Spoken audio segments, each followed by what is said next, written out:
How about those?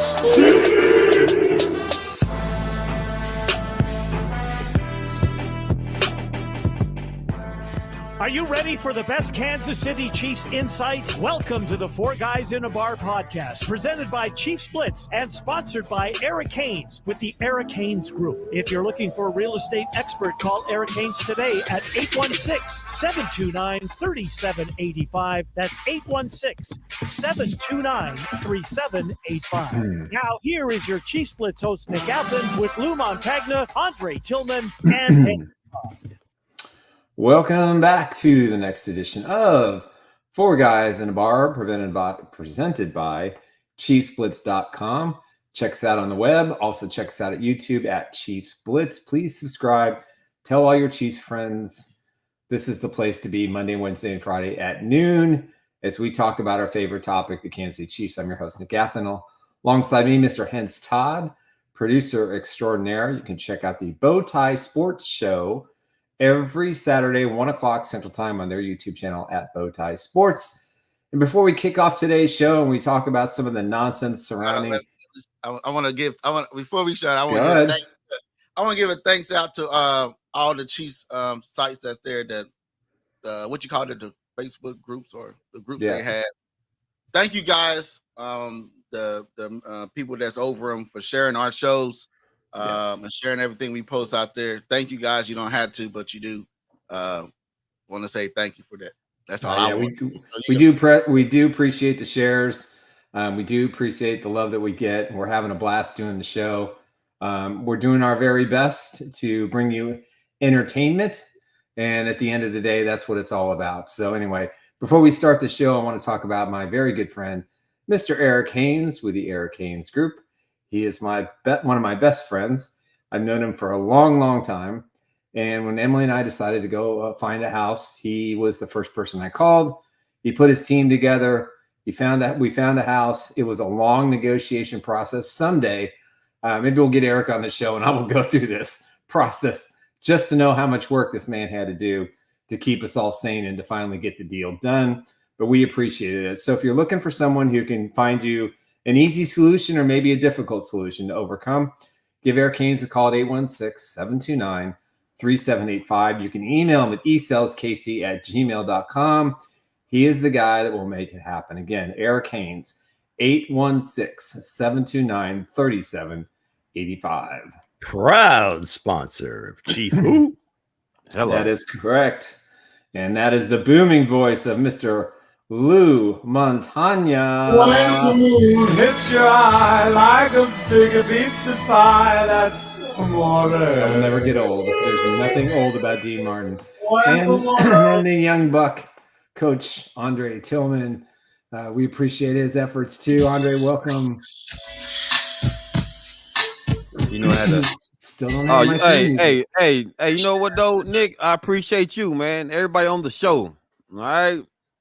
Nothing like waking up to a fresh cup of mocha with the crew on the beautiful Friday. Beautiful. I actually slept in today. I can't remember the last time I slept in till 10:30. It's been a minute.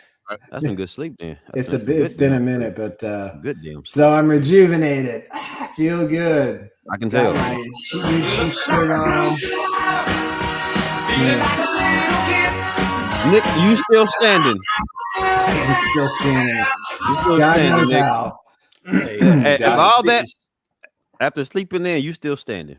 I'm still standing. Speaking of Sir Elton, amazing. I don't know if this is breaking news, or I'm sure people may or may not know about this. Nick, I would imagine it's right up your alley, is that he put a bunch of his stuff on eBay to be auctioned off recently. Yeah, for his foundation. None of the things I can afford. Thankfully, I have my my memories with Elton. I have my signed Captain Fantastic album and a whole lot of memories. Can't take that away from you, Nick. No, very fortunate to spend a little time with Elton in my lifetime, and one-on-one and in a settings at some concerts. So very blessed indeed. He's just the best. For those and of you. Speaking of the best, my friend Mike Florio has decided to jump on the Chiefs bandwagon negatively one more time and create a massive stir this week. That he's curious about the end of the Patrick Mahomes timeline.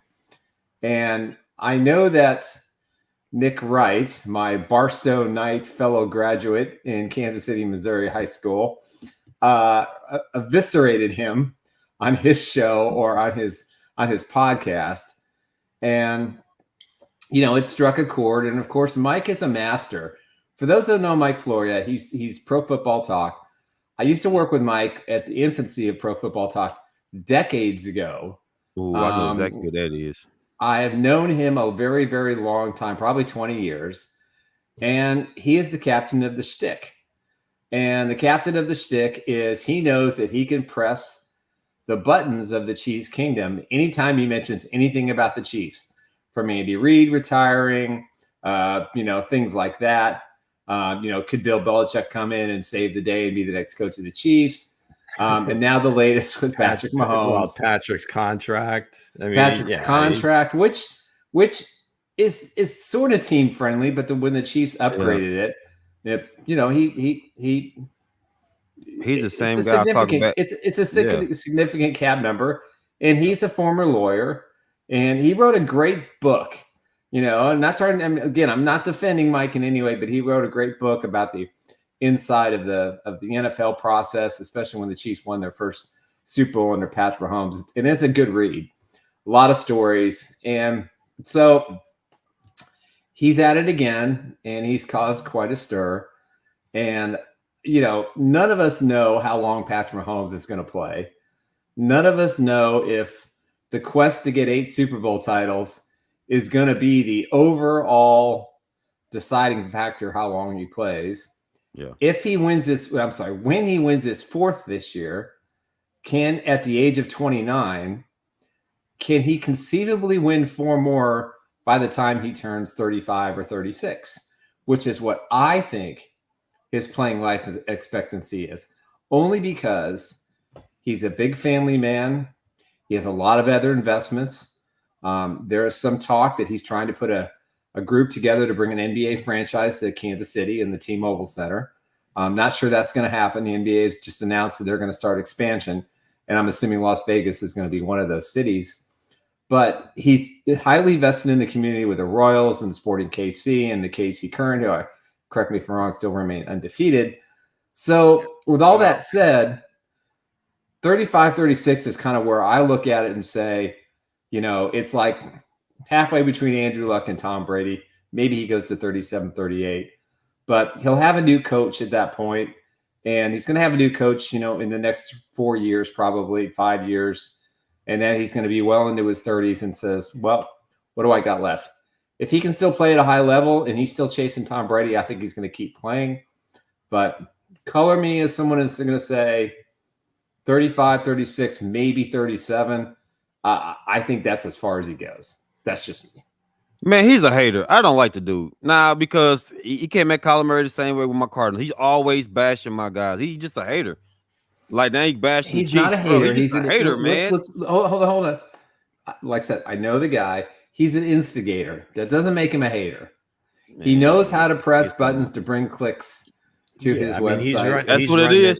He started that site from nothing when it was just Pro Football Talk, and then they've kind of gone into college football talk and MLB. Different sports and so forth. Yeah, I was there. And he's been doing it for 23 years. So I think he has kind of an idea of what it takes to generate some activity.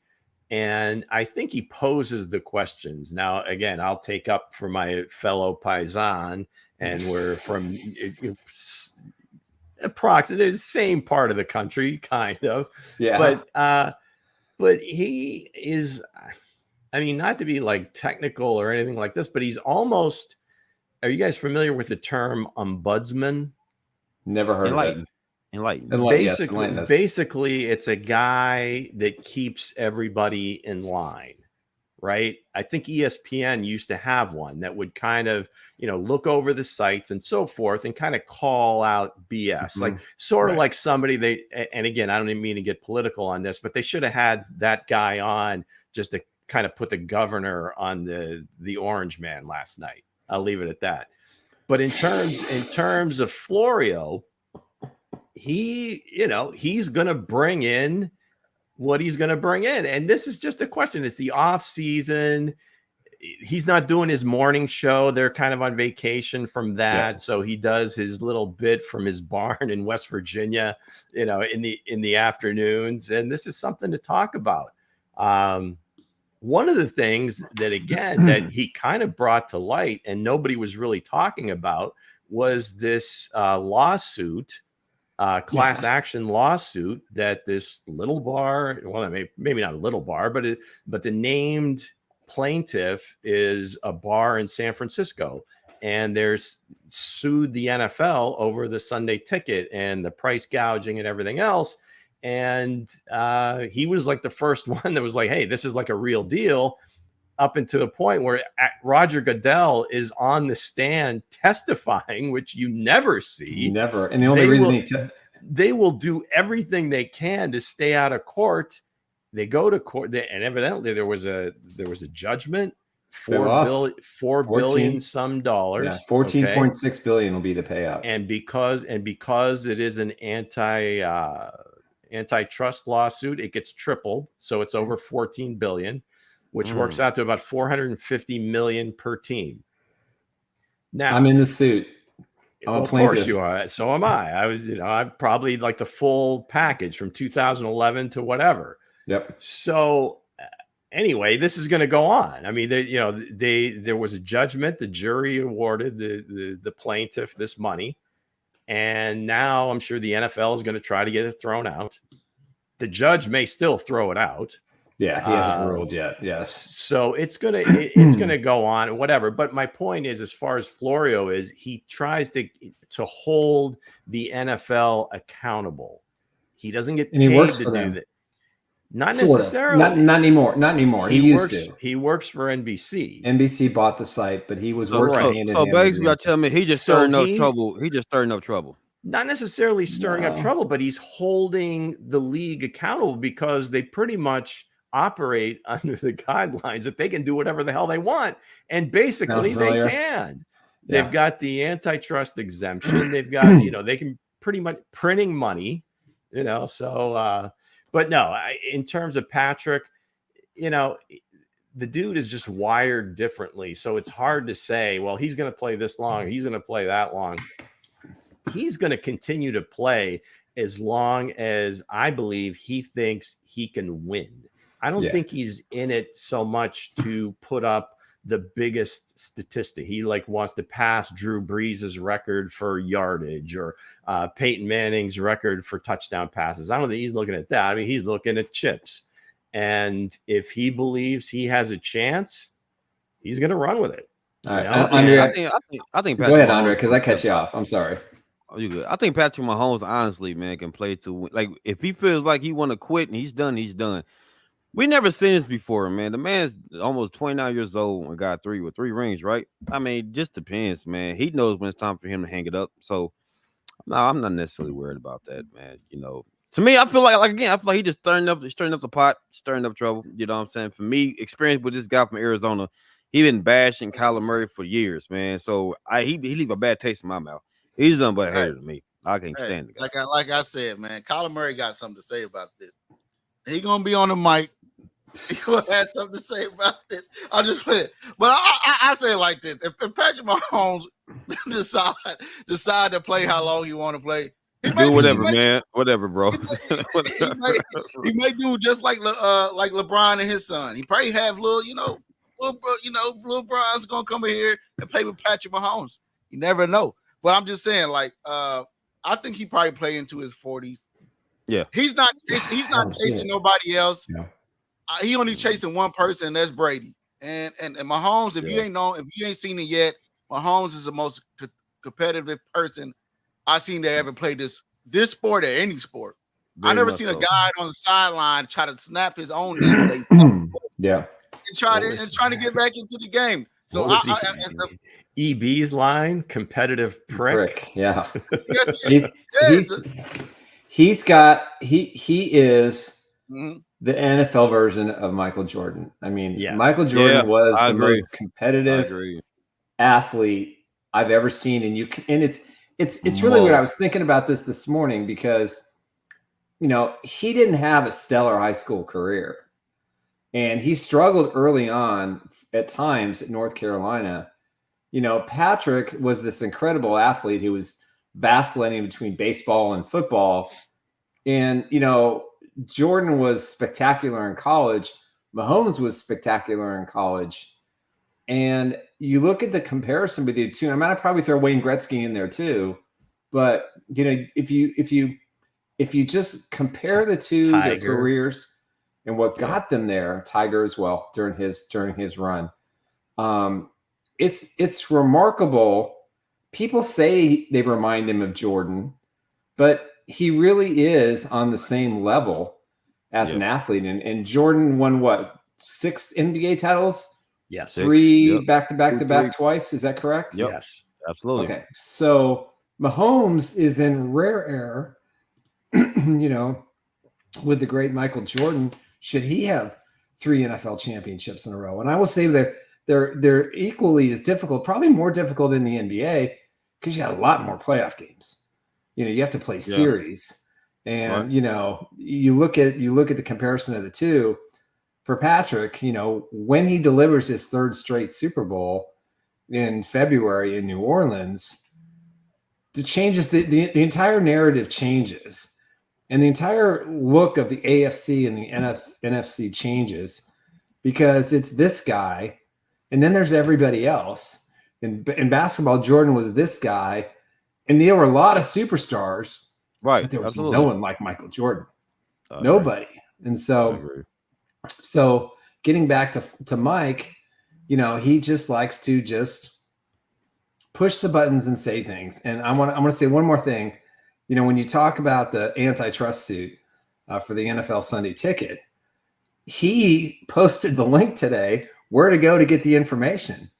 If the judge accepts that the NFL is going to appeal it, but this is the first time the NFL has lost a lawsuit other than the time the USFL sued them and got $1. $1. They have lost they have won every single case, including 4 or 5 from the Raiders. And I was shocked when I saw that yesterday. I was like, this is a really big deal.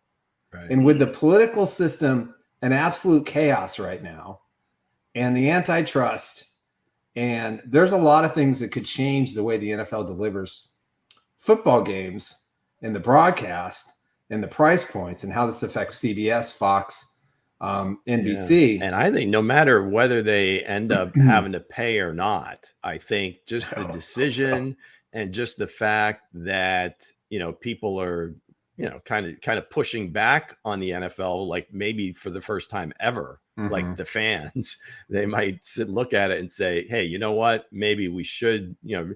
And the bottom line is, if they lowered the price, they'd get a ton more people that would buy make it. So much more money. So they still would. You're not going to lose any money. So yeah, well, that's the most significant part of this is how it changes how we not consume football, but how we get it and where you get it. It's going to change things significantly. Speaking of him being competitive, the dude is on vacation. I heard from one person, the secret guy, that he took his trainer there too. Skillet. The trainer is there. Skillet told me that the trainer is there too. So if Bobby is out there with him, you know, he's out there throwing balls. He's supposed to be on vacation with the kids. He don't never stop working. So that's why I said I see him playing. I see him chasing Brady. Ain't nobody. If you're already that close and you already this young, you already got what, 3 rings, 3, and he ain't been in his prime yet. So he's officially hit the early stage prime. Let's get on to a couple comments. Let's see. Ruben, he stirs the pot in regards to Florio. Ruben also said a loser, et cetera, et cetera. Right. Yeah, I saw this on X. He trying to get us going, which he does. Let's see. Ken says, I think we should play. He'll play 10 more years. I can stay that. Freeway still has a way to go. Why is he looking so far ahead? Ruben is a Vikings fan. Actually, he's a Steelers fan. I know that to be a fact. Actually, no. He's a Vikings fan. Okay, well, he's also a Steelers fan. So yeah, well, I mean, he openly talks about it. Yeah, on his show. So I mean, Ruben's okay. So basically, he's confused. Pat is obsessed with the stream. I looked it up in the dictionary. And as far as the owners go, wealthy people don't like being told what to do. Agree. We think we win or make changes. Not the case. If you know, you know. And Ruben again. So again, everybody, you know, if you're looking at this whole process and everything that's going on, this is a major blow to the NFL, because the owners are going to have to pony up upwards of $450 million. Yeah, I mean, if this is the number, and they could settle, right? You know, they could settle for less. Yeah, and the lawyers will take their 30%, and the rest will be distributed to bar owners and individuals that have had the Sunday ticket, and they'll basically get a refund.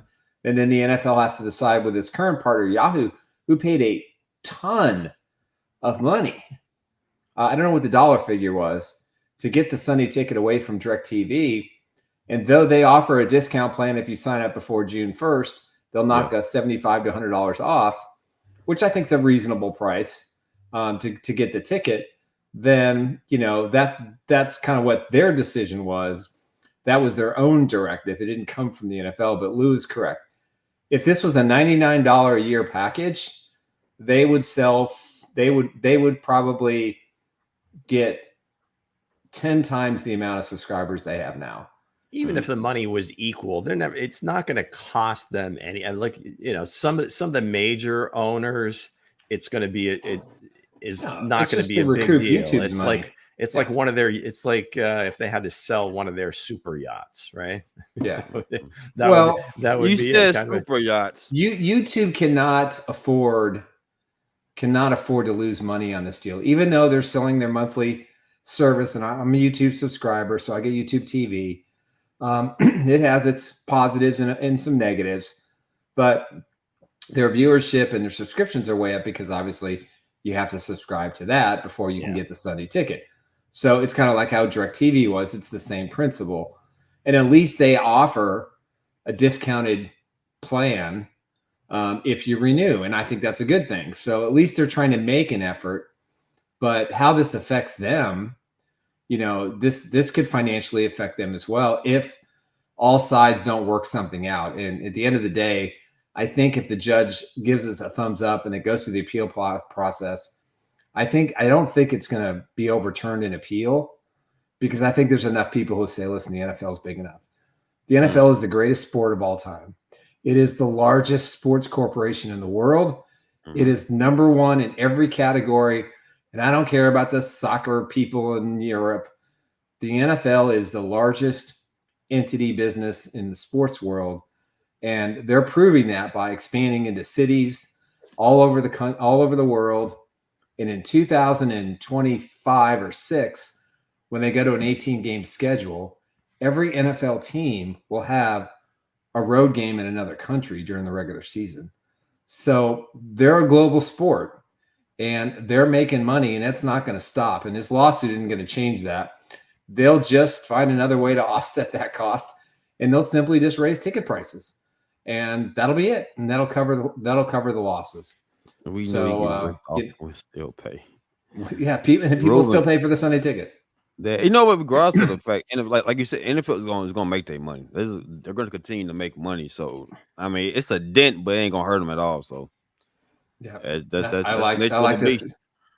We know we're getting ripped off, but we still pay. I agree. That's right. That's we'll go into an economics term here. That's inelastic demand. Yeah, that's you right. can stretch that puppy as long as you want, and people are still going to pay the money. Still, I already paid for next year, so I'm the done. passion and dedication from us as fans is still. But I think we still gonna buy it. The positive is for fans is that again, it could be a little less expensive from the ticket perspective. Now we'll see what happens. And again, hey, maybe they decide to say the hell with the ticket, and they'll find other ways to make it even more appealing, or make it even sell more subscriptions, if you would. Well, they'll do that. They'll have to do that with YouTube. And one of the things they talked about was doing a team subscription only. So for $99, teams or specific you get the Chiefs. So wait, hold on. For $99, tell me about the package anyway, because I watch Red Zone. I watch NFL Red Zone, so I'm not really familiar with the ticket. Well, the Sunday ticket is just really, you just scroll down and you choose which game you want to watch. So they're all available except for the ones in your local market. So if CBS is showing a game or Fox is showing a game and it's on your local TV, you have to watch your local TV channels. If you're out of market, you can watch anything. So if you live in a city that has no NFL teams, you can watch every single one of them. So this is on DirecTV, or it's on YouTube TV. It is on YouTube TV now. Really? It was on DirecTV for like 20 years. Yeah. Right. Well, I will be getting it because I am watching my Cardinals play the full game, so I will be getting that. Yeah, right. It's expensive, but it's at the end of the day, it's actually, as Ruben says, we pay the money knowing that it's a lot, but we don't care. It isn't like Ruben, Major League Baseball. Be yourself, Ruben. Be yourself, man. Yeah, if you have a T-Mobile account, you get MLB TV for a year for free. I do got MLB. I do got an account. Ain't that crazy? I didn't know that, Nick. I didn't know that. Well, you can't. You can only sign up before the start of the regular season. So if you're a T-Mobile subscriber in 2025, make sure you sign up. They'll give it to you for free, which is pretty great. So listen, I'm with it. So yeah, thanks guys. I will be purchasing the ticket because I'm watching my guys play. No more streaming on Yahoo for no reason. No more of this retarded streaming I'll be doing. So anyway, anywho, find yourself an illegal site and then just there are a few of those. We're not condoning. Cut out the middleman. There are options. There are ways in which to get everything. Lou, I'm talking about stats. I'm talking about watching the stats for my game, Lou. I'm talking about the stats. Yeah, there you go. Yeah, you can get the Red Zone and the NFL Sunday tickets. Let's go with that. Yeah, exactly. I'm talking about the stat sheet, man. I love watching these stats, though. I want to see it live, though. So appreciate it, guys. YouTube, I'm coming. Just play fantasy football. No, hey, listen. Every number, every score, everything's coming across. Hey, listen, guys. We should start that fantasy stuff too, man, because I was in it last year. But I didn't win nothing because I was trying to figure. We're gonna have a Chiefs Blitz fantasy league. We are definitely doing that. I bet I'm with that. Let's get it. We'll set that up. Let's do it because I'm Rick. I'm definitely winning that. You're muted. The producer has muted himself. Muted himself. He was locked up. He was locked up for a minute. I was telling somebody at my doorbell leave the package at the door. But that square doesn't have the jail cell. Yeah, come on. But again, speaking of stats, guys, I see the question out there. It says start, bench, or cut. Now I put these guys together. Which ones are you going to start? Which one are you going to cut? Speaking of quarterbacks, start one, bench one, you cut the other. Now, am I going first? Which one you starting? Which one you benching? And which one you cut? And why? Am I going first? Go. You got the floor, Andre. Okay. Joe Burrow's number one. In my eyes, Joe Burrow will be number one. Because Joe Burrow, he just missing the dance partners, man. He just missing which means his offensive line, right? I put Joe Burrow because we see what he can do with an offensive line. Second would be Patrick Mahomes because he's just great. I mean, Patrick Mahomes to me is amazing. So it's a toss-up, but I'm a Burrow guy, so I put Mahomes second. Josh Allen, I'll bench him. Hense is rubbing off on the coach. You just so. gotta like the hearts. Joe Burrow comes up and the heart eyes shooting out of his eyes. The chest. That's a quick glaze. That's a quick glaze, Lou. That's a quick glaze from one of the best. My goodness. What did you think of his walk on the runway there with the backless outfit? Breathtaking. That was breathtaking for you. You were feeling that. Hey, listen. Prince did it. Hey, Prince did like the beads of sweat coming down your temples. Hey, there. man, I was at work like, now that's a guy I can get Joey. No, but that's my guy, man. Joe, I put Joe, then Mahomes, and then I'm benching Josh Allen. Yes, sir. I bet you would. I bet you would. I bet you would like that back out of Joe Burrow with his. Hey, Prince did it. Hey, why couldn't Prince did it? Everybody was talking about Prince? Prince can do it because Prince is a prince. Now Joe can't do it. Joe just got ankle surgery and shoulder, and you're right. Yeah. But again, what you guys say? Lou, which one you doing? Okay, I don't know how many times we're gonna do this. I mean, apparently we're doing it again. Yeah. Okay. So I guess I'm gonna go on a limb and I'll start Patrick. Probably bench Joe just because of his unavailability, but that's really the only reason. I would certainly have him and Allen up there, but Allen, I would say bench him or bench Allen, cut Burrow. And start Patrick. I mean, these things are just in reverse of it. He said, "Come on, man, you gotta go." It doesn't matter because the starter. If I put in the starter, he's never coming out. Yes. Hey, you know what? These three guys, it makes sense because ain't none of these guys will come out the game for real. So, well, chances of one single fantasy draft and a guy picks both those quarterbacks or has them available is either crazy or is fortunately lucky. But again, you drafted for the trade bait down the road, I guess. But, I mean, obviously you start Patrick. I probably bench Allen, though I think Allen's a better quarterback. I'm going to give Burrow the benefit of the doubt this year that he can come back and play a healthy season and kind of prove some of his doubters wrong. I think the division is going to be incredibly difficult. Yes, it is. For any one of those teams to win 12 games. I think 11 max, maybe even 10, because I think they're equally matched, especially if Russell Wilson bounces back in Pittsburgh. But I think probably that I go that route. I got you. All right. Come on, man. Come on, General. Hey, I'm starting Patrick Mahomes. Play that glazing music. Play that glazing music for you, man. I'm bitching Josh Allen. I'm throwing Joe Burrow, shooting him to the moon and chaining him up because he ain't cut out the back. I want to know why you love everybody in the chat said why you picking Joe? Why?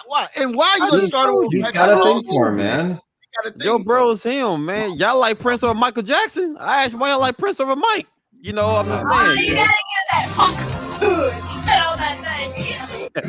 One of these days, someone's gonna have to explain that whole thing because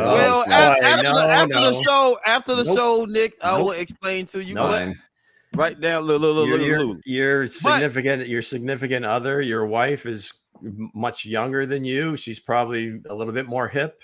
She could probably. All right, I will ask her. Yeah, she'll help you out. She'll help you out with that. Just drink a lot of water. And so I'm gonna say this. I'm gonna say drink a lot of water. Shut up. No, so I'm gonna say this.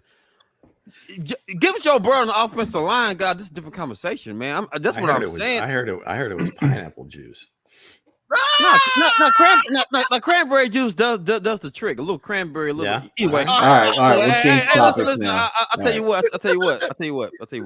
Nah, but like from what I see from Joe, man, Joe just an incredible pocket quarterback. Between these three, He's the best in the pocket. This is Andre pulling his best Florio now. He's just here. You are the new Mike Florio saying stuff. Hey, you know what? Just to get a click, man. Come on. Hey, I like clicks. I mean, why we do this to ourselves, I don't know. I think it's been stipulated. It's been like cast in stone that Patrick is the greatest ever. But we're going to put him in this situation that we're going to say, well, who are you going to start? Well, who the hell do you think I'm going to start? Come on. He's just being the antagonist. That's fine. Hey, listen, I'm going to listen. Hey, guys, I told y'all OBJ 17 this year. OBJ 17 this year. I forgot about that. I'm going to have so much fun with that. Yeah, okay. that actually, I believe that has a better chance than happening than starting Joe Burrow over Patrick. But go ahead. You play your game. I'm just saying. Hey, Ruben thinks you need to start wearing glasses. You be you. Freeway, never seen anyone bench a quarterback with 3 rings and never start a guy with 0. Hey, excuse me, because I'm not glazing on Mahomes. Excuse me, because I'm not glazing. You don't have to glaze on Mahomes. That's totally fine. You don't kind of glaze on Mahomes. I think Ruben has the most significant comment. He's completely glaze worthy. Yeah. But listen, all I'm saying, that's my opinion, guys. Absolutely. Hey guys, you're not gonna get a more raw cut than 4 guys in a bar. That's why I want to go to the show. That's why you missed no date, man. All right, Freeway. Hey, listen. True locker room talk, is, guys. True talk. All right, Freeway says I like to play in Andre fantasy. Okay, Freeway, you're in our fantasy league. You've got a spot. Hey guys, we're doing that fantasy league. We definitely doing that. Yes, we will. We have some time. We'll announce it sometime in number one pick will be either Kyler or Marvin Harrison, guaranteed. Listen, Maserati gonna get pick number 1. Never take a quarterback the top pick overall. Never. Yeah. This is Kyler Murray we're talking about with Andre. Okay. Yeah. Hey man, I'm not trying to glaze on my guy, man. But I'm just saying, man. Hey, I got faith in Kyler, but. I mean, Mahomes, we got Super Bowl rings. I'm not knocking Mahomes. I'm not knocking none of that. Guys, I just feel like Joe Burrow's a better pocket quarterback. That's it. Okay, there's the difference. He says he's a better pocket quarterback. You see, Nick, you see how I calmed down and I went into detail of why I think I understand where you're going here. All right, yes. good. Yeah. We good. We got a better quarterback than all quarterback, and that Mr. is get that beautiful face out. Look at that. That's my good friend, Mr. Eric Haynes. Hey, when we started Chiefs Blitz back in July of last year, Eric was one of the first people to call and said, hey, how can I help? And I said, hey, do you want to be a sponsor? He said, absolutely. He signed up, and he's been a great source of a great sponsor for us. And again, if you're looking for someone to buy a house or sell a house, listen, I've said this 1,000 times, and I don't know how many different ways I can say it. If you want the best experience and the right outcome, it's just really simple. You give Eric a call at 816-729-3785. I mean, look at that smile. That's a trusted face. He's honest. He delivers the news the way you need it. Sometimes things don't go your way and there has to be a workaround, and he's an expert at getting that done. So with that said, give him a call, 816-729-3785 if you're interested in thinking about selling your house, or maybe you want to see what the market is, or maybe you're driving by over the weekend or July 4th and you see a house. Just give him a call, 816-729-3785, and let him take good care of you. Proud sponsor of Chief Who? Hey, guys, one of the best voices is Lou. Lou kills that every time, man. So we got to give a shout out to Lou, man. He does a great job. Thank you, Coach. See what I'm saying? I glaze everybody. Working on that my whole life. You gotta do that. Spell that thing. Hey, but listen though, guys. But again, like all 3 quarterbacks is great though. Like honestly, for they all great because this is the best quarterback time where we're going to have in the NFL. Absolutely, I agree. It seems really deep, doesn't it? I mean, it's crazy. Yeah, it really is. But as deep as it is, you still have so many teams struggling with the position. So sure, I hear what you're saying. But again, it just seems like the most difficult thing to do is to just find that guy with the right set of skills, right? The athletic ability, the mental capacity, the intangibles of being that guy That's where, that's again where the cream rises to the top, where you have a select few that you can look at even in all of the history of the game, and the number's not that high. Right. So it just speaks to how difficult it is, not just to play the position, but to actually be that franchise quarterback, to actually be, I guess, selfless enough to just ask yourself every single day, how can I make this guy better? How can I make them better? That it's not about me, it's about them. It's Peyton Manning right there. It's very, very difficult. And like you said, I mean, there's still, with so much talent at the position, you still have many teams that are just struggling to find a guy that they can say, okay, this is our guy. Let's go. Hey, let me ask you a question real quick. Hey, guy, look, you got these guys still making more money than one guy. I'm just saying.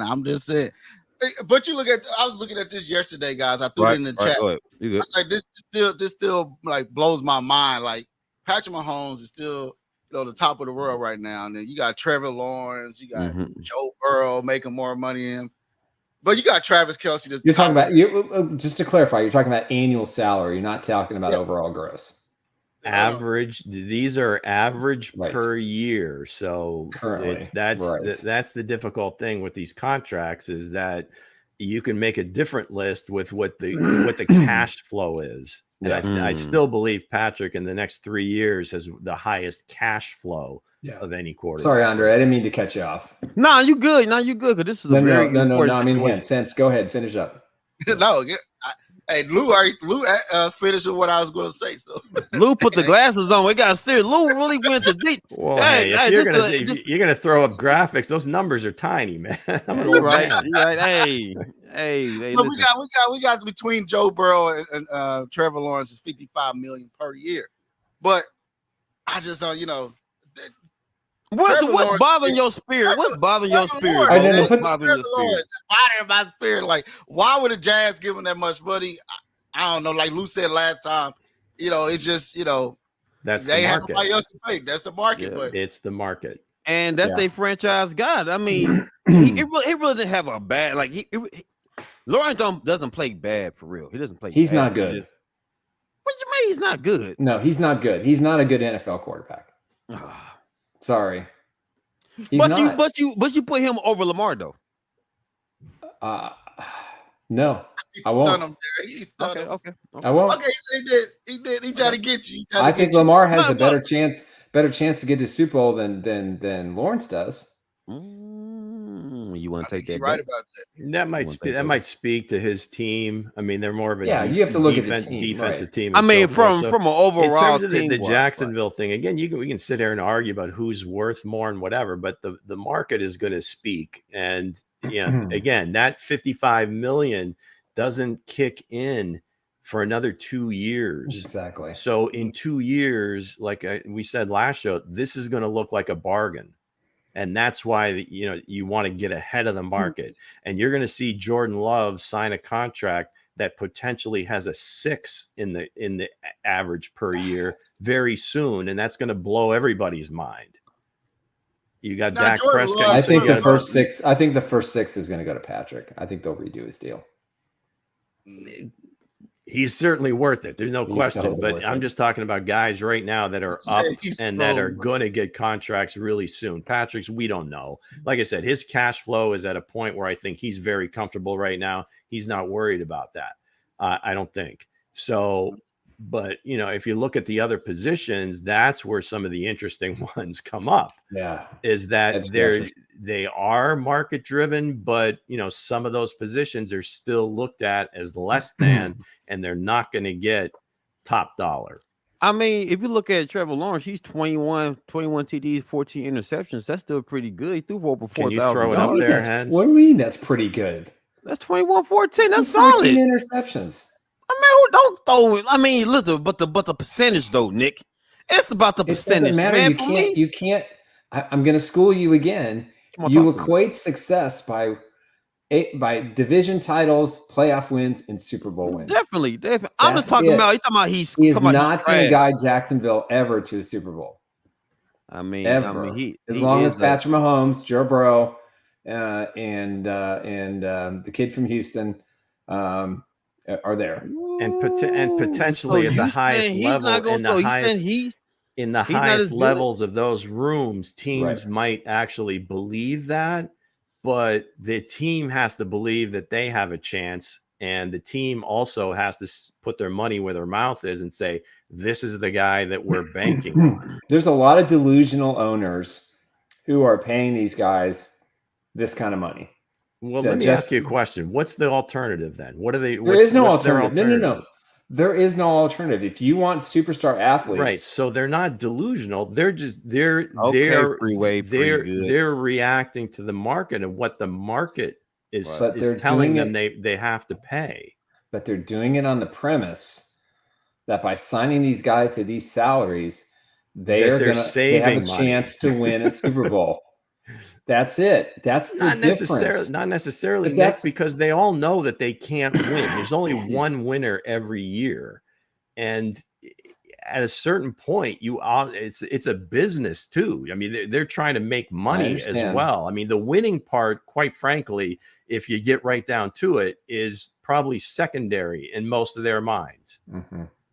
And it shouldn't be. See, that's the thing that bothers me. It may or may not be. Yeah. And again, some owners look at it differently, but they look at the product on the field and they say, we're nowhere near, but we can still make money while this is happening, we're trying to get there. Don't get me wrong. NFL owners make money. They print cash, an exorbitant amount of cash every single year. They have very little that has to come out of their pocket, if anything, in any given season.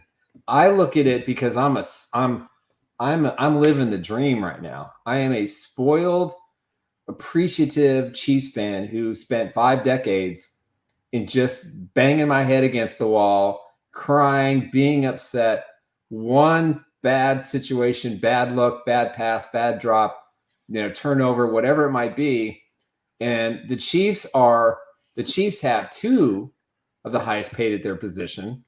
With Travis Kelce and Chris Jones, and that's by design. But they're also contributing to the fact that you're going to get them to the Super Bowl. And as I look at this list, for me, guys, if I'm an NFL owner, I know I have to pay these guys. I know I have to do it. But are you going to sit here and tell me that, is Christian McCaffrey worth $19 million? Is Justin Jefferson worth $35 million? I don't think Frank Ragnow is the best center in the NFL. And he's getting 13.5. Jari Alexander with Green Bay is getting $21 million. I don't think he's the best cornerback.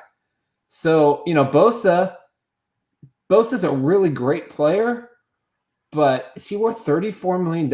If he gets 17 sacks a year, he's getting paid $2 million a sack. I mean, is that where we're really at in the NFL? Yes. Yeah. I know. You see what Nick Bosa's a beast now. Nick Bosa's a beast. You see the money that they're making, that each team makes. The salary cap is at $280 million. You have to pay somebody, right?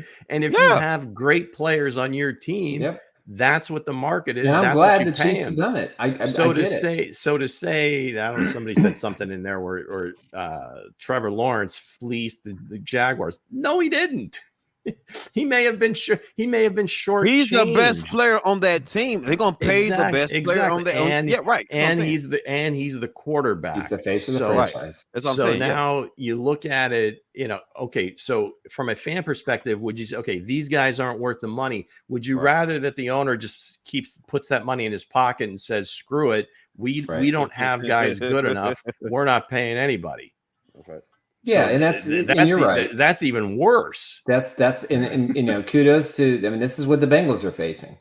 They paid their quarterback. We should be praising every player for getting as much as they possibly can. I am totally for it. If the market is the market and these guys get paid the top dollar, I am 100% fine with it.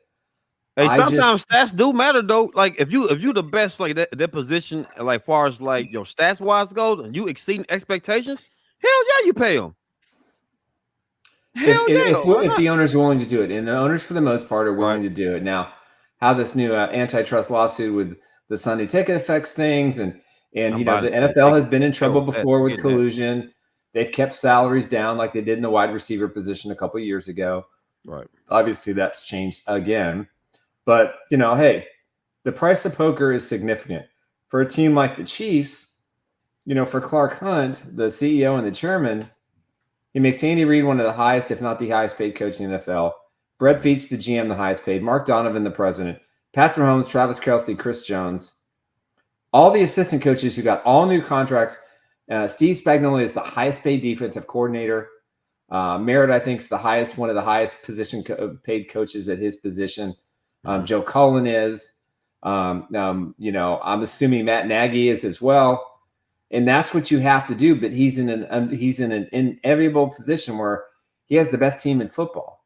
He has the best player in football. He has the best head coach currently in the NFL. Right. So now, how bad a look would it be if he hadn't paid all these? And you're right. And I'm saying that's my whole point. He knows that the Super Bowl run era of this franchise at the moment is not over.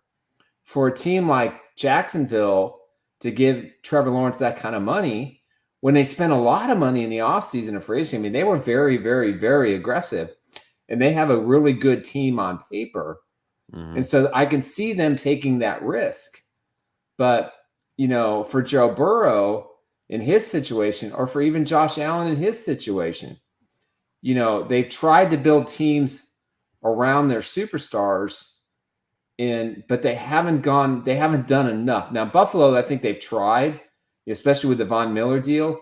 Mm-hmm. But with the Bengals, and I think what everybody has to look at is, you know, T. Higgins has signed his contract.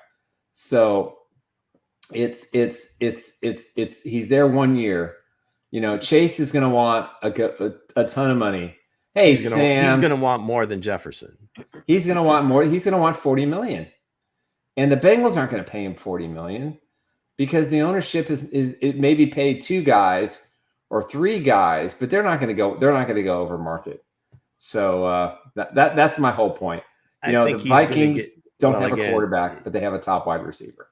Yeah, I get just at the end of the day, you know, the market is the market, and if that's the caliber of player that you have, you either pay him or you get rid of them. I mean, it's exactly. It's that simple. And if you want to compete or at least even have a chance, you know, to get into playoffs and do things like that, you have to have some great players. And, you know, if you have them, you got to pay them. So again, if people get up in arms about, well, this guy's making more than that guy. And that's, well, that just happens to be like the timing of the contracts and everything. So don't get too like muddled about, well, no, Patrick should be the highest paid one. Well, you know, cash wise, he is. So it's not. But hey, I got a question. Let's talk about Sam first. Me and you, Dre, after the show is over. I already know what time it is. Me and him going to battle. You right. And I about fell off the ladder to get my phone.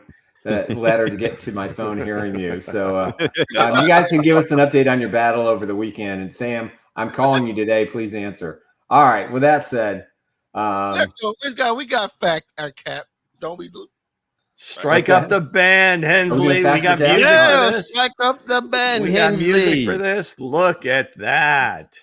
Wow. Again, the amount of time and effort that went into this graphic. Top notch, man. Top notch. Let's get it. Let's go. All right. Let's get it. So I'm going to read off some statements. Y'all can guess, or not guess, but give whether you believe it's a fact or cap. And then we'll give each person the full time to give their, don't jump on them. Give them the chance to explain themselves. That's so, okay, right. First one. This is going to come from the world of the NBA. We recently had the NBA draft. First round went fairly predictable, I guess, according to Hoyle, if you would. But one of the key things, or one of the things that you take from it, is there are very many American-born players getting drafted in the lottery. 3 of the top 10 players came from France. So I don't know what that means. The game is more global than ever. It's great for the NBA, great for fans, but of all this, all these things that happened, the most talked about thing leading up to the draft was Bronny James and what was going to happen. There was no secret that the Lakers were going to take him. Were they going to take him at 17? No chance in hell. Okay. They had the 55th pick near the end of the second round. Was somebody going to jump him? Is Bronny good enough? Is he going to play with his dad?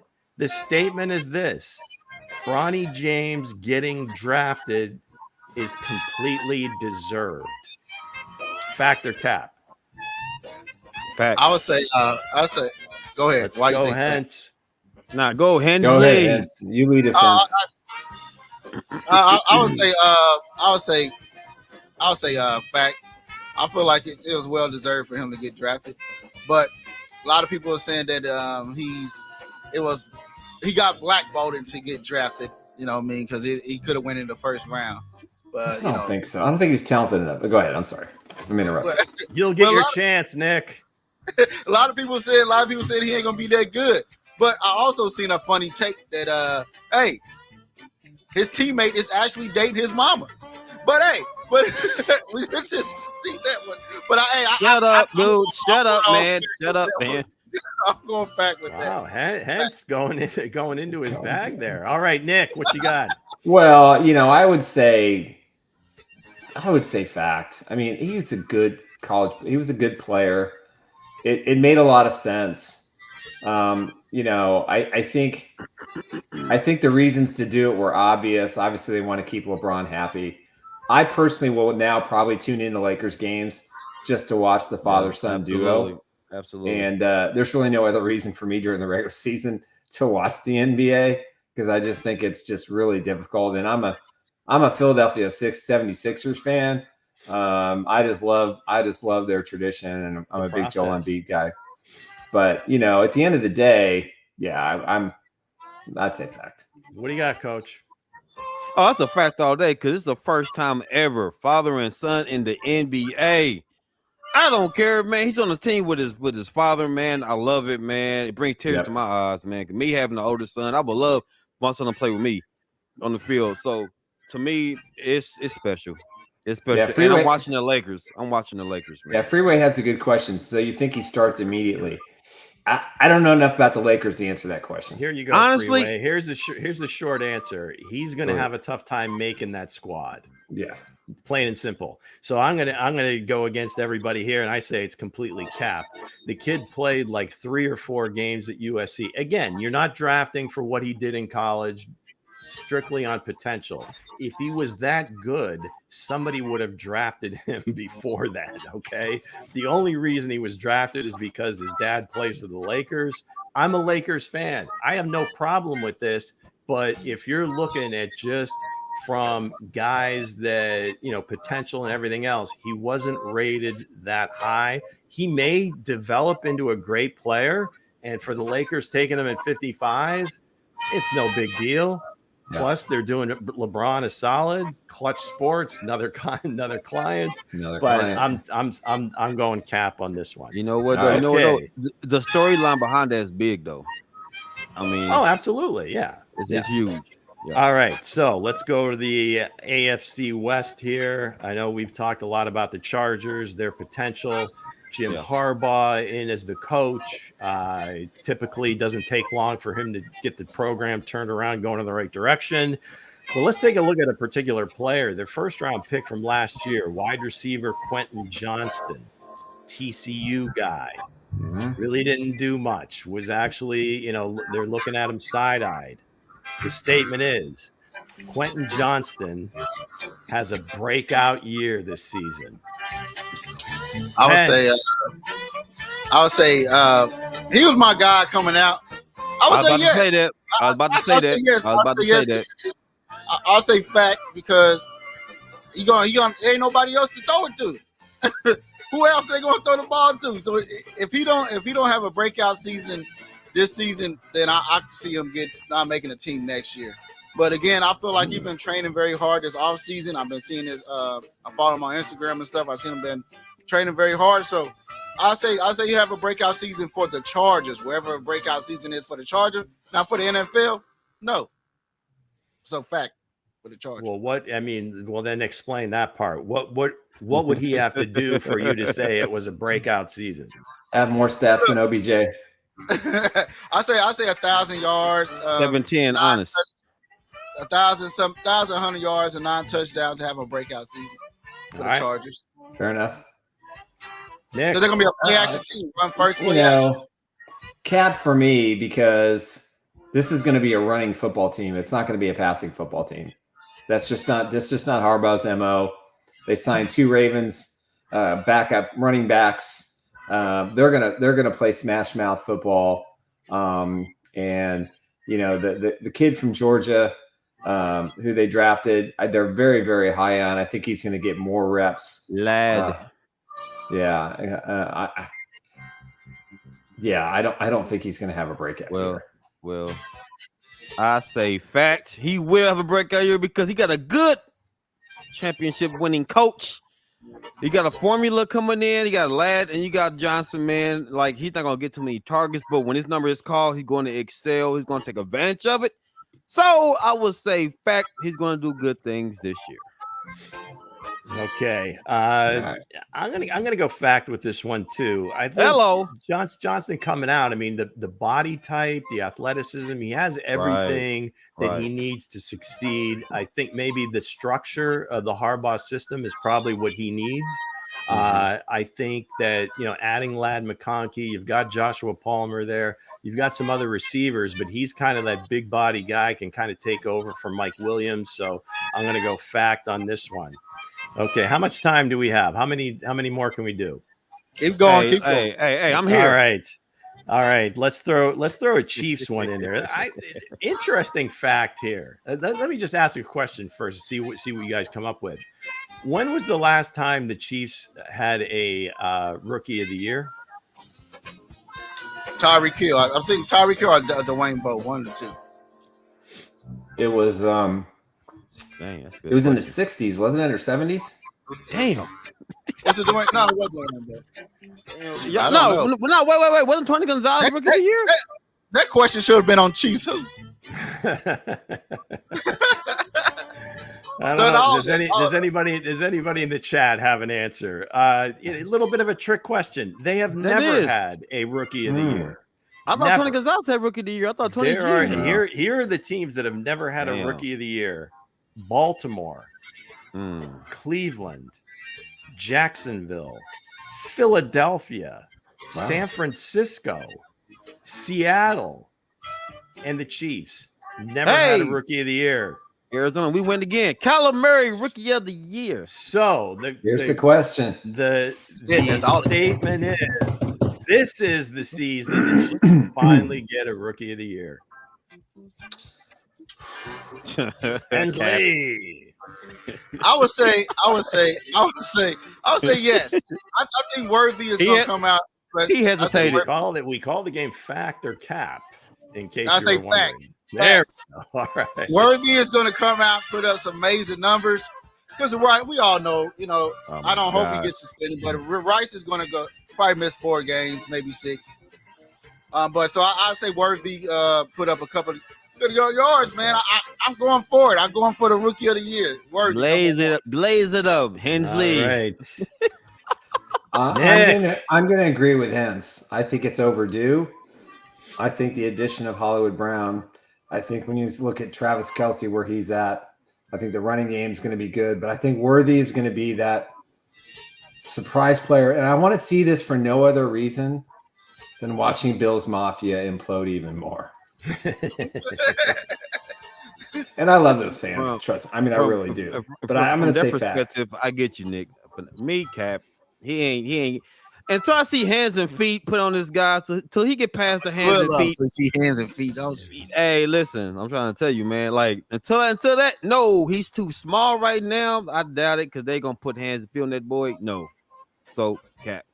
All right, I'm going to say the streak continues, and this is Cap, just because nothing against Xavier.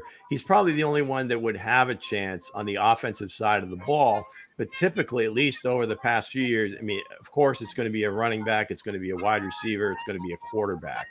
The quarterbacks, it's almost you got to rip it out of their hands. Somebody's really got to be like, they all got to stink up the joint.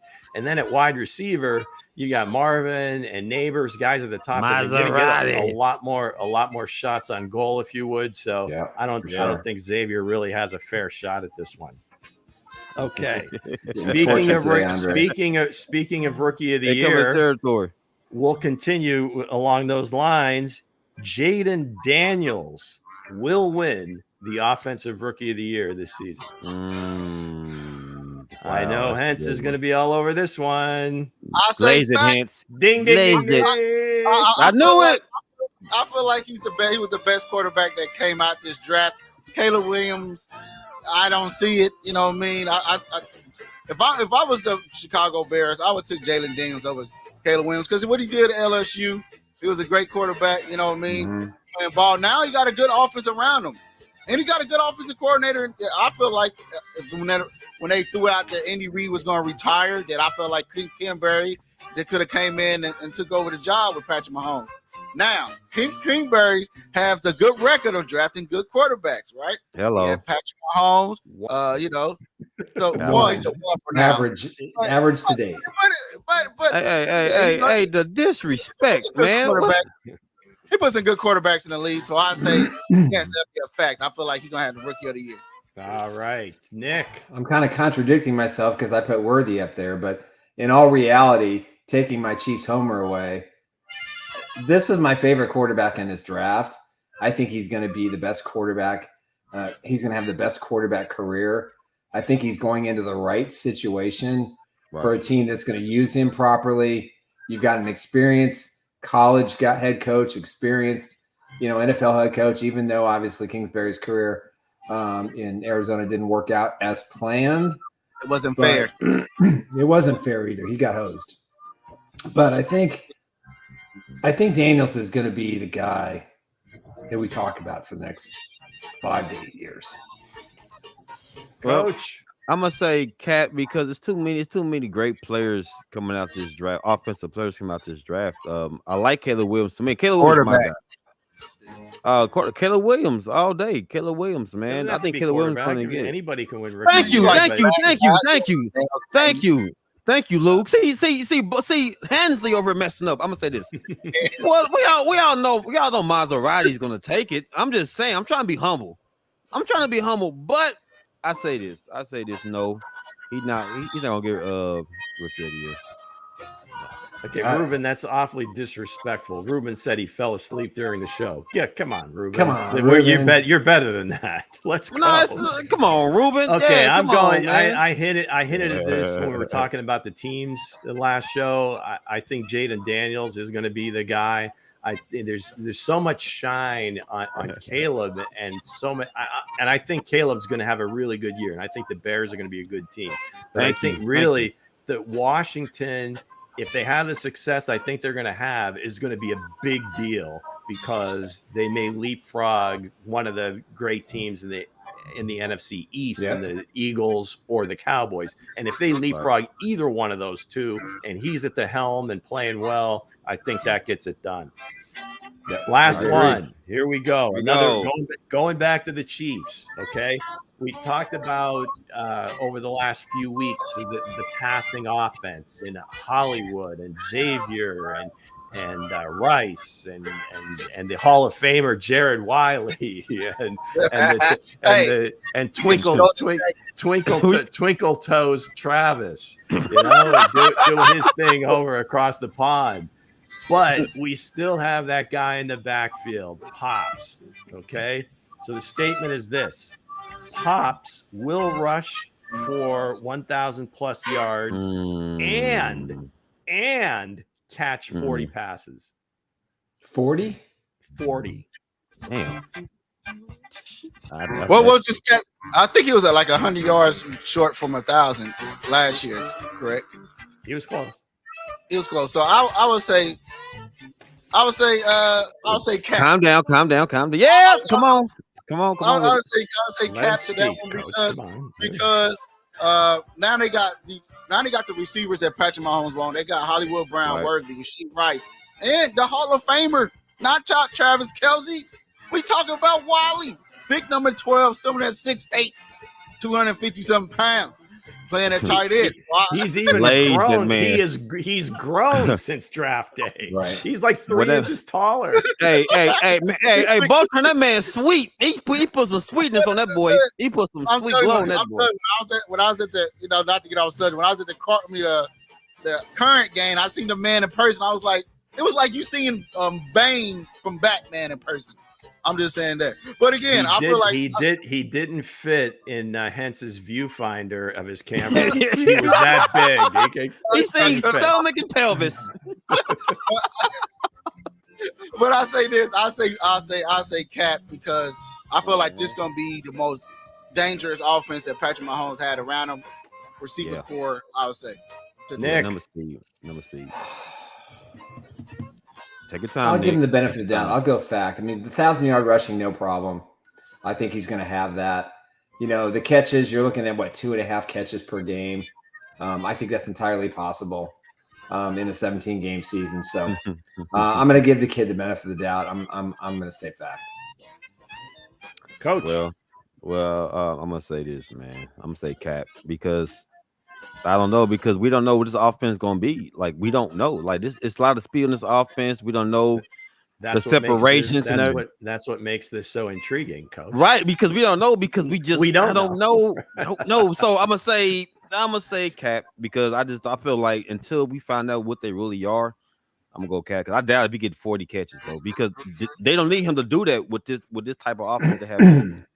Okay, this was definitely a homer test for me, for you all, just to see where we'd go with Pops here. Yeah, it's Cap. I don't think there's any chance that he gets to 40 catches, because typically, he'll be coming out on third and passing situations. You are going to see a lot more receivers, knock on wood, making the plays, and a lot more explosive plays. But I think he'll get the 1,000 yards, the 40 catches. Yep. I think that was definitely in there to maybe test the homer. If the offense on the show, if the passing game opens up, I can see him getting 1,000, because they're gonna forget about Pac in a sense, because of if the passing do excel meet expectations. I do get that part, but we'll see. There you have it, folks. Another week of Fact or Nice. Cap. Thanks for Good playing. Thanks for all the positive comments, Ruben. Yeah, very Seriously, positive. Come on, very man. positive. Come very on, positive man. comments. Freeway, Sam. Very Ruben positive. is allowing Andre to have his opinion. Ruben has his opinions too. It's all good. Man, hey, Ruben, that's my guy, man. Ruben speaks his mind, man. Yeah. We love the his mind, chatter. Keep Absolutely. bringing it. We don't want to change things. I ain't changing nothing either. Joe Burrow's still number one. He's still number one in my field. I'm gonna put a bingo. I'm gonna put a Bengals. I'm gonna put that photo of him with his back out on my wall. Seriously though, with all the talk about Burrow and in Paris, they didn't talk once about Justin Jefferson walking right next to him, just signed $35 million a year, and he was wearing a pretty nice outfit. And all the talk was about Shiesty. Come on, Coach. Oh Be well. quiet unless I speak to you. that people have asked. Put this man in jail. That's that empty in the bag on all the sounds. Look at that. Put him in jail. But again, but I'll set him free. Let him set him free. But because Nick got, the collectibles today he wants to talk about, so we got to have. Yeah, as I promised, I told people that I would once a week show them one of my collectibles and the little story behind it. What life has in store for us. I don't know, Hense. We can do better than that. I don't know. I think we can do better than that. Okay. I hold that hope. Anyway, for those Whatever. that I don't, will be calling you, Ruben. all right, you got the photo up there, Hense? Yeah, I got it. Go ahead. All right. So for me, when I was 18 years old, I was a senior at Barstow High School in Kansas City, and we were doing a play called The King and I was one of the actors in the show. And that's in that same night or same afternoon, the Lake Placid Olympics were going on, and we all know the story Team USA beating the USSR. Do you believe in miracles? Yeah, the miracle game, 4-3. Now for us, we had one of the fathers of the team had one of those original like VCR recording things, and so we were all in tune with the whole experience and wanting to see the outcome. But we all agreed we weren't going to talk about it. So at the after party, about 11:30, 12 o'clock by the time we got there, we watched the game together for 2 hours, and it was obviously the outcome was incredible. It was significant because it really was at a time when this country was struggling. We had a lot of issues going on, the hostages, everything like that. It just brought America together. And it was at a time where, I was a senior in high school and there was some stuff going on. So I have been obsessed with that team, and I have a lot of collectibles from that, but this is my ultimate favorite. A hockey puck, Miracle on Ice, signed by Herb Brooks, the coach, Mike Eruzione, and Jim Craig. This was at an event where I think there were 60 tables that got these. There aren't that many of these here. If you can see kind of behind it, I've got Herb Brooks's USA hockey card, a memorable puck. And also behind that is the actual speech that he made. And if you saw the movie Miracle on Ice, that Kurt Russell did a tremendous job playing him. Wow, that's what's up. That's the actual speech of what he said. And it's always been an inspiration. It's always been something that, has always been a time in my life that I will cherish and remember. And I define it as probably one of the top 5 moments of my life, maybe top 10. But to get this signature with those 3 guys, and Herb Brooks to me was he was the ultimate maverick. What he did was absolutely it was impossible, was unprecedented. Al Michaels' career took off for the "Do you believe in miracle" phrase, and it shaped his life and his career, even through today. And I actually have an Al Michaels signed puck as well from that. So to me, this is one of the best experiences I had as a sports fan, what it meant to the country. And honestly, this piece is something I will never sell. I have been offered a lot of money for it. It's just not something that's leaving the collection. It just means too much to me. And I've got some other Miracle on Ice stuff, mugs, signed, pucks, and I've got a great montage of the Sports Illustrated covers from that day as well. So, hey, and the other signature, in case you're wondering, was Tom Mees, the old ESPN anchor, was the guy who was the MC. The man who never slept. The man who never slept. Tom Mees was a terrific broadcaster at ESPN. And for those that remember the early days of ESPN when the logo looked a little weird and, they just came on board. Tom was one of the original guys along with Chris Berman. Yep. And he was the best. So just something that, I wanted to share, and each week, every Friday, I'll do something. I love it. I love it. I should share my story about Joe Burrow. My take with Joe Burrow. I should share my story on why I like Joe Burrow so much. But that's for another show down the line, though, guys. That's for another show, man. That's for a different show, Coach. Oh my goodness, you guys! I swear. That was I mean that was a weird thing, because if I remember right, the game was on tape delay when it was at 5:30 Central Time, and it didn't air until 8 o'clock. Yeah, when ABC finally showed it, and it was like 2 of the greatest, and it was right around that time. I think it was that. I gotta have to make this about me now, Nick. But that was that same year was when Magic and the Lakers beat the Sixers, and Magic started at center because Kareem was hurt. Yep. And the game was on tape delay. Just amazing. Like 2 like the greatest. I mean, now obviously you can't compare the 2, but the tape delay thing is just you would never even hear or think of that in this day and age. That's something that spectacular. As far as the Olympics are concerned, you had a bunch of college players, just to set the scene. And the Russian team was made up of professional players that were playing in leagues all over the world. And these were some of the top hockey players that may not have been playing in the NHL because they weren't allowed. It was still the Soviet Union. So it was more massive than massive. I mean, arguably the greatest upset in sports history. I gotta watch that movie, guys. And that's another movie I put on my list to watch. Miracle on Ice.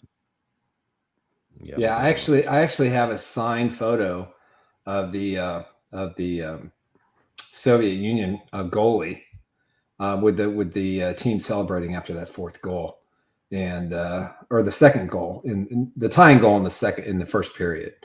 Yeah. So again, that whole thing was just, if you factor in everything that was going on in the country and in the world, and these guys just brought the country together, and it was changed. The 80s were vastly different. They absolutely because they set the tone and they brought everybody together. Well, we were still in the midst of the Cold War too. I mean, it's just everything was heightened whenever you had, because you had at different times the Soviet Union boycotting Olympics, the U.S. So there's a couple of times they didn't meet, right? Come on with it, Freeway. The 80 Olympics, we didn't go. The 84 Olympics, they didn't come here. I mean, so in that little window in between, in the Winter Olympics, both countries showed up, and they came here to Lake Placid, New York, and it was just and they were an amazing day. Yeah, they beat NHL teams, and I mean they were some of the finest hockey players of all time. And they had beaten this team in an exhibition like 9-0. I mean, it was ridiculous. It was 10-1 or 10-0. Very, very unlikely. And that's probably why they felt like, hey, we can just put this on tape delay. So you're talking about when they played, was they playing Russia? Yeah, the USSR at the time is what they went. You know what? It reminded me of Rocky. Remember Rocky 4? Yeah. Rocky 4 run. Yeah, man. That's my favorite. That's my Olympics when I was growing up. That's my Olympics when I was growing up. That's my Olympics. Same premise, kind of the same premise. Man, Rocky Balboa, man. There's a great documentary from the Russian perspective. I think it's on Netflix or it's on Prime. Right. I highly, highly recommend watching it, because I think the one thing I took from it, not to spoil the whole thing, is that how many of the players forgot what that feeling was like, because they were so good and so dominant. To feel youthful and to do something special and magical, they were machines. They were political prisoners, basically. They were groomed to be hockey players, and that was their job. They were all in the military. And over the years afterwards, some of them finally broke free and were able to sign with NHL teams and had terrific careers. And that really opened the floodgates for international players to play in the NHL. So there are a lot of things happened because of that moment. But, for me, it's one of the greatest things I've ever seen sports-wise. And anytime I get a chance to watch that, and there's been a lot of anniversary specials. So take the time. It's worth it. To reminisce. So let me ask y'all something. So the Russians been dominating the Olympics for a long time. They eliminated international. They were from the 50s through the 1980, and afterwards they dominated even more. But yeah, they were the. I don't even know what level you put them on. Probably one of the top sports teams of all time. Mm-hmm. They were it was incredible to watch them play, and the way they played hockey. It was physical. As if their lives depended on it. It did. Hey, listen. And it literally did. Every detail, and it did. I mean, they were again in the military. They were in pretty deep doo-doo shortly after. And when it was called the Red Army team. Yeah, it was. So that's why in Russia. Yeah. In Russia, when they showed the game, just the citizens were in complete disbelief. And I mean, guys got, Ruben said it was surgical. He said it was surgical. Imagine in 92 if the Dream Team had lost to Yugoslavia, exactly, or Argentina, or some other, maybe not even that high of a team, maybe even like Italy or something. I'm telling you, they just blow the game, and it would be like here, you'd like, don't come back. I'm gonna tell you, one person didn't lose. Rocky Balboa didn't lose. Rocky Balboa was like, he went out there, man, took a beating. That man took a beating. I'm like, because Rush to me, I ain't gonna lie to you, I hated Rush. I hate Rush. Like just talking about from a sports perspective. I was like, something about Russia over there with their sports is different, man. It's like they are just made for brutality. And when they beat Rocky, I was first to beat Apollo. They got annihilated Apollo, but when my man beat down Rocky, I said, "Come on, guys! Like I hate their theme song. I hate everything." But Rocky Balboa to me was the savior, man. That's my story. Fiction, Rocky Balboa, the fiction and reality. You know, it's just again, and they both they portrayed the Cold War at the times and everything that was going on, and that's my legendary story. Man. It's a time when sports were sports. It had everything. It was political. It was personal. It was emotional. Again, they got thrashed 10-1 or 10-0 in Madison Square Garden 10 days before the start of the Olympics. And the kids just didn't care. And Herb Brooks believed them in the speech. You know, this is your time. They were once great. This is your time. And it just, I mean, I got goosies, man. I got goosies just talking about it. It was great. But the thing, I guess, part of the story, everybody, I don't want to say everybody, but I'm sure a lot of people kind of look back and say, oh, you know, they got the gold medal. No, they had to come back and like beat, was it Sweden or Finland to win the gold then? They had to earn it. They had to earn it. They had to win another game. Could you imagine just that to be that high? And then say 2 days later, 3 days later, come back. Yeah. We got to play. They were one down. They were down play again. Yeah, they were down 1-0 after the first period. And then the third period, I think they put up 5 or 6 goals, or they ended up winning 6-1. So again, the American sports spirit is strong, and these kids prove that anything is possible. And again, Ruben, Santa is real. Ruben, real quick. Ruben said Santa wasn't real. So I had to throw it out there. Santa is real, Ruben. Sorry. What? Go watch the movie. It's totally worth it. It is dead on accurate in virtually every detail, and the documentaries will prove the same thing. So for real, honestly, I'm definitely gonna watch it. I love sports movies like that, man. I love movies that give you inspiration. So every February 2nd, every February 22nd, when the anniversary of that game, it's a special day for me. So there you go. Yeah. That's my story for the day. And you killed it, Nick. You killed it, Nick. The person that once shut up on the show. Sucker of the week, Mr. Dre himself. So that's why he gets the sucker of the week. Listen, guys, I'm like Patrick Mahomes. I'm on the road, man. I'm back-to-back sucker of the week. I'm back-to-back with it, man. Hey, to me, that's greatness. That's greatness, man. To be labeled a sucker of the week is greatness, man. Because hey, listen, guys, I want to shed tears right now because I gotta get a something from you, Nick. I gotta get something from back on that shelf. I gotta get something over there, man. Because to be sucker of the week back to back, we're almost like I feel like Patrick Mahomes, guys. So I do give Patrick Mahomes credit because I'm just like Patrick Mahomes on the show, man. Like. Hey, I gotta get an award or something though, Nick. Somebody, come on now, because I'm breaking records right now. Sucker of the week. We'll see. Maybe I'll send you some salsa. Spicy from the Salsa King. We ran a marathon today, gentlemen. Yeah, we did. All right, guys. Great show. Give it a shout out to our sponsor.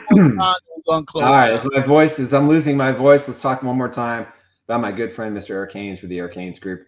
You can reach him at 816-729-3785 or email him at esaleskc@gmail.com if you want the personal touch, if you want someone who's going to walk you through the process of buying or selling a house. There's nobody I trust more. So give Eric Haynes a call at 816-729-3785.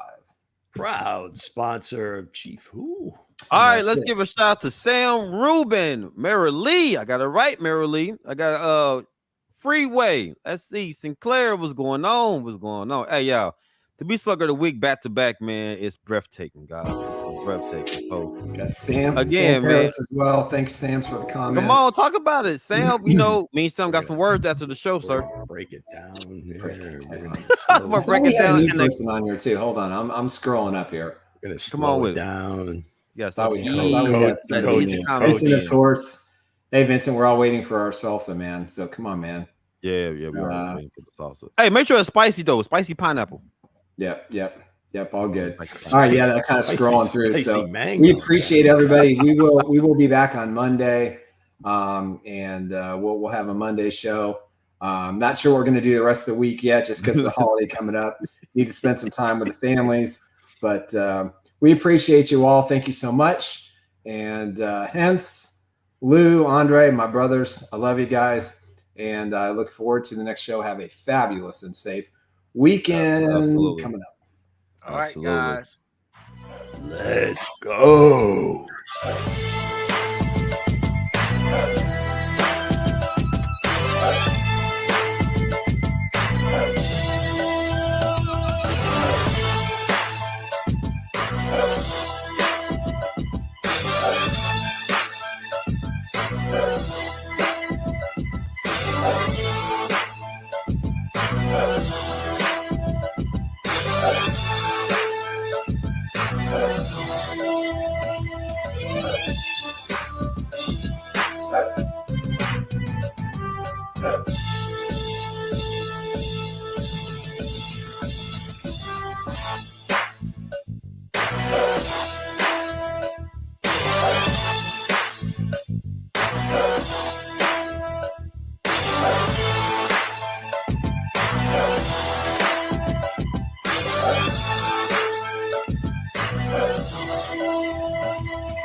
That